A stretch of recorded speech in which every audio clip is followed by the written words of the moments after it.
Portugal, located on the Iberian Peninsula in southwestern Europe, is a country with a rich history that spans thousands of years.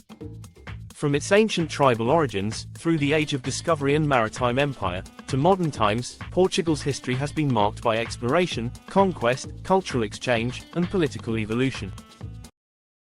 Provides a comprehensive overview of the key events, figures, and periods that have shaped the history of Portugal, making it one of the oldest nations in Europe. Ancient Portugal. Prehistoric to Roman rule. Prehistoric and Celtic tribes. The territory of modern-day Portugal has been inhabited since prehistoric times, with evidence of human settlement dating back to the Paleolithic period. By the first millennium BCE, various Celtic tribes, such as the Lusitanians, inhabited the region. These tribes were known for their warrior culture and resistance to foreign domination. The Lusitanians, in particular, played a significant role in resisting Roman conquest. Their leader, Visigothius, led a fierce campaign against Roman forces in the 2nd century BCE. Despite initial success, the Lusitanians were eventually subdued by the Romans, and Portugal became integrated into the Roman Empire. Roman Portugal, 218 BCE to 409 CE. Roman rule brought significant changes to the Iberian Peninsula, including the region that would become Portugal. Known as Lusitania under Roman control, the area saw the development of cities, roads, and infrastructure. The Romans introduced Latin, which would evolve into the Portuguese language, as well as Roman law, architecture, and agriculture. Roman cities like Olisipo, modern-day Lisbon, and Emerita Augusta, modern-day Merida, became important centers of trade and culture. Roman rule lasted for several centuries, but by the early 5th century CE, the Roman Empire was in decline, and the Iberian Peninsula faced invasions from various Germanic tribes. The Visigothic and Moorish periods. Visigothic Kingdom, 409 to 711 CE. After the fall of the Roman Empire in the west, the Iberian Peninsula was invaded by Germanic tribes, including the Suebi and the Visigoths. By the 6th century, the Visigothic kingdom had established control over most of the Iberian Peninsula, including modern-day Portugal. The Visigothic period was characterized by the consolidation of Christian rule and the blending of Roman and Germanic traditions. However, the Visigothic kingdom was politically unstable, and internal conflicts weakened its ability to defend against external threats. Muslim conquest in the Al-Andalus period, 711–1139 CE. In 711 CE, Muslim forces from North Africa crossed the Strait of Gibraltar and began their conquest of the Iberian Peninsula. The Visigothic kingdom quickly fell, and much of Portugal came under Muslim rule, becoming part of the Islamic state of Al-Andalus.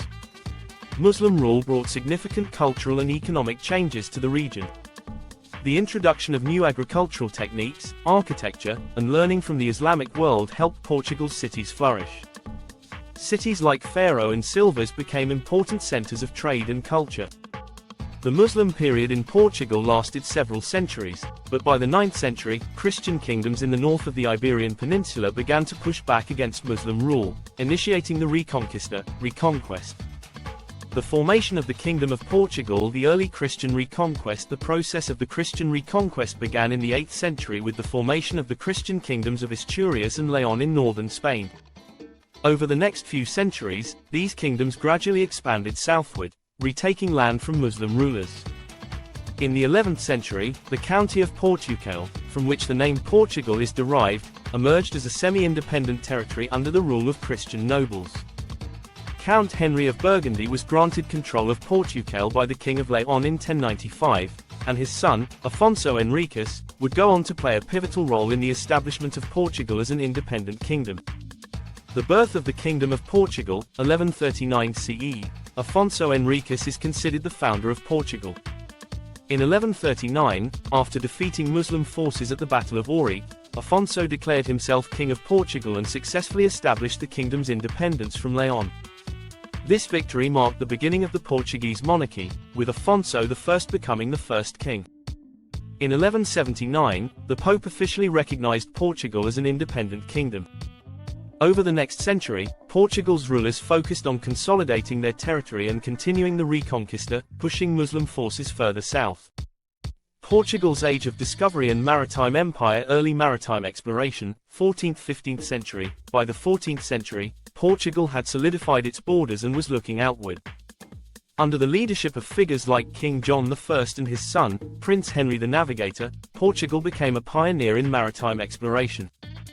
Prince Henry, in particular, established a school of navigation and sponsored numerous expeditions along the west coast of Africa. These early explorations laid the groundwork for what would become Portugal's Age of Discovery, a period of unprecedented exploration, conquest, and trade. Vasco da Gama and the route to India, 1498.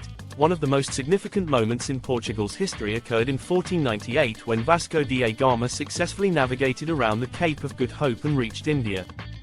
This achievement opened up a direct sea route to the lucrative spice markets of Asia, giving Portugal a monopoly on the spice trade and making it one of the wealthiest nations in Europe.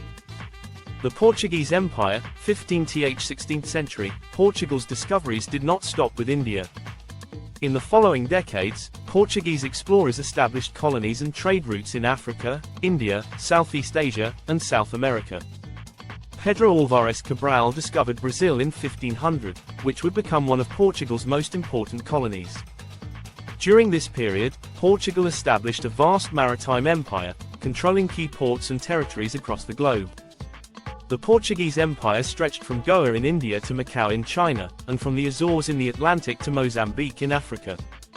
This era of exploration and trade brought immense wealth to Portugal, and the country became a global superpower.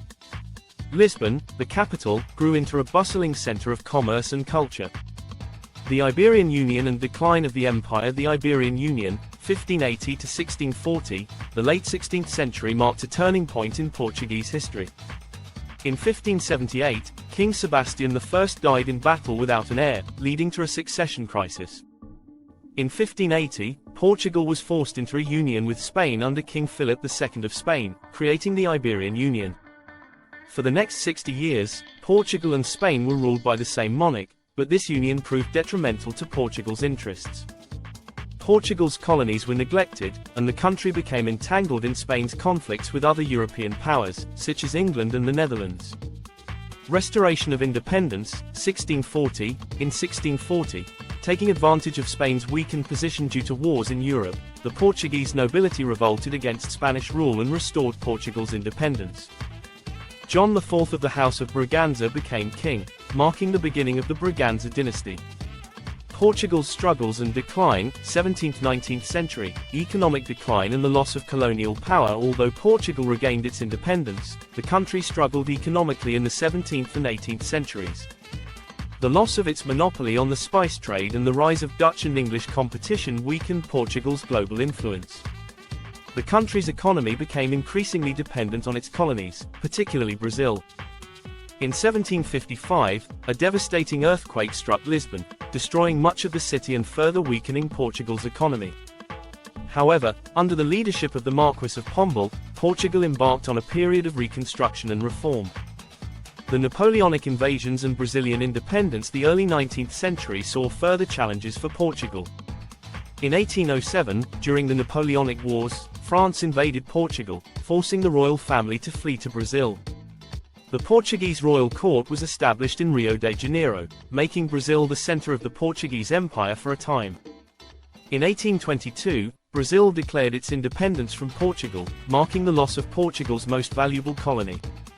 This was a significant blow to the Portuguese economy and prestige, as Brazil had been a major source of wealth. The 20th century, the fall of the monarchy and Salazar's dictatorship. The fall of the monarchy, 1910, political instability in the 19th century, combined with economic difficulties and dissatisfaction with the monarchy, culminated in the Republican Revolution of 1910. King Manuel II, the last king of Portugal, was overthrown, and Portugal became a republic. Salazar's Estado Novo, 1933–1974, following a period of political turmoil and dictatorship, Antonio de Oliveira Salazar rose to power in 1933 and established the authoritarian Estado Novo, New State, regime. Salazar's government was characterized by censorship, political repression, and a focus on maintaining Portugal's colonial empire. Under Salazar's rule, Portugal remained neutral during World War II, but the regime faced increasing pressure in the post-war period as other European colonial powers began to decolonize. The Carnation Revolution and Decolonization, 1974–1975. In 1974, a military coup known as the Carnation Revolution overthrew the Estado Novo regime, ending decades of authoritarian rule. The revolution was largely peaceful, with soldiers placing carnations in the barrels of their guns, symbolizing the end of oppression. Following the revolution, Portugal granted independence to its African colonies, including Angola and Mozambique, marking the end of Portugal's empire. Modern Portugal, democracy and integration into Europe. The democratic era and EU membership. Since the Carnation Revolution, Portugal has transitioned to a stable democratic system. In 1986, Portugal joined the European Economic Community, now the European Union, marking a new era of economic development and modernization. The country has continued to develop its economy, infrastructure, and international relations, becoming a key player in the EU and maintaining strong ties with its former colonies, particularly in Africa and Brazil. Conclusion: the history of Portugal is a story of resilience, exploration, and adaptation.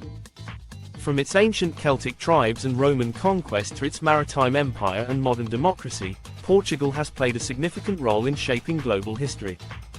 Today, Portugal stands as a proud nation with a rich cultural heritage and a dynamic place in the world.